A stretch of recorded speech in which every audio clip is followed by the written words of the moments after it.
আজরাইলের নাম কিন্তু মালাকুল মাউত না, ওনার নাম শুধু আজরাইল আলাইহিস সালাতু ওয়াস সালাম। কখন মালাকুল মাউত হইছে একটু শুনেন।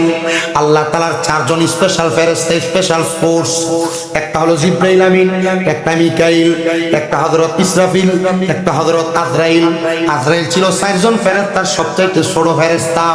কিন্তু আমার আল্লাহ যখন দুনিয়াতে কোনো মানুষ বানান নাই, আল্লাহ হযরত জিবরাইলকে দুনিয়াতে পাঠাইছেন মাটি নেওয়ার জন্য। জিবরাইল আলাইহিস সালাতু ওয়াস সালাম মাটির বিরুদ্ধে যখন হাতটা রাখছেন, মাটি ডাক দিয়া বলে, জিবরাইল আমারে তুমি নিও না, কারণ আমারে দিয়ে আদম বানাইবো, আদম দুনিয়াতে মারামারি করবো, ঝগড়া ফাসাদ দ্বন্দ্ব করব, আমি এগুলা সহ্য করতে পারবো না। জিবরাইল মায়া করে আর মাটি নাই ফিরা গেছেন। মিকাইল আলাইহিস সালাতু ওয়াস সালাম আসছেন, যিনি আমাদের রিজিক তালাশ করে বন্টন করে।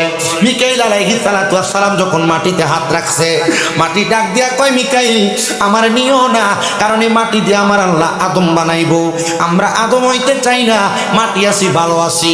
মিকাইল ফিরে যাবে, আসবে হযরত ইসরাফিল ফেরেশতা। ইসরাফিল ফেরেশতা দুনিয়াতে আইসা মাটি নেওয়ার জন্য যখন হাতটা রাখছেন, ইসরাফিল ফেরেশতা মাটি নেওয়ার জন্য হাতটা রাখার সাথে সাথে রে বাবা, হযরত ইসরাফিল আলাইহিস সালাতু ওয়াস সালাম মাটি রাখার সাথে সাথে ওই মাটিটা ডাক দিয়ে বলবি, ইসরাফিল ও ইসরাফিল শোনো, আমার তুমি নিও না, কারণ আমার আল্লাহ আমি মাটির দিয়ে আদম বানাইবো, যদি আদম বানাই আদম দুনিয়াতে মারামারি করব, একটু জমিন লেগে ভাই ভাইয়ের মাথার মধ্যে বাড়ি দিব, আদম যেন না বানাই, যাও তুমি ফিরা চলে যাও। এবার আমার আল্লাহ সবচাইতে ছোট ফেরেশতা আজরাইল আলাইহিস সালাতু ওয়াস সালাম রে দুনিয়াত পাঠাইছে। আজরাইল দুনিয়াতে আইসা এমন ভাবে একটা খাবলা দিছে মাটির মধ্যে, এক লগে 40 মণ মাটি হাতে উঠা গেছে। মাটি ডাক দিয়া কয়, আজরাইল আমারে নিও না, আমার আল্লাহ তাআলার ফেরেশতা আজরাইল ডাক দিয়ে কয়, খবরদার, আমার মনিবের হুকুম, আমার মনিবের হুকুম বাদ দিয়া আমি তুমি মাটির হুকুম মানতে পারবো না। আজরাইল একটা খাবলা দিয়া 40 মণ মাটি লইয়া গেছে।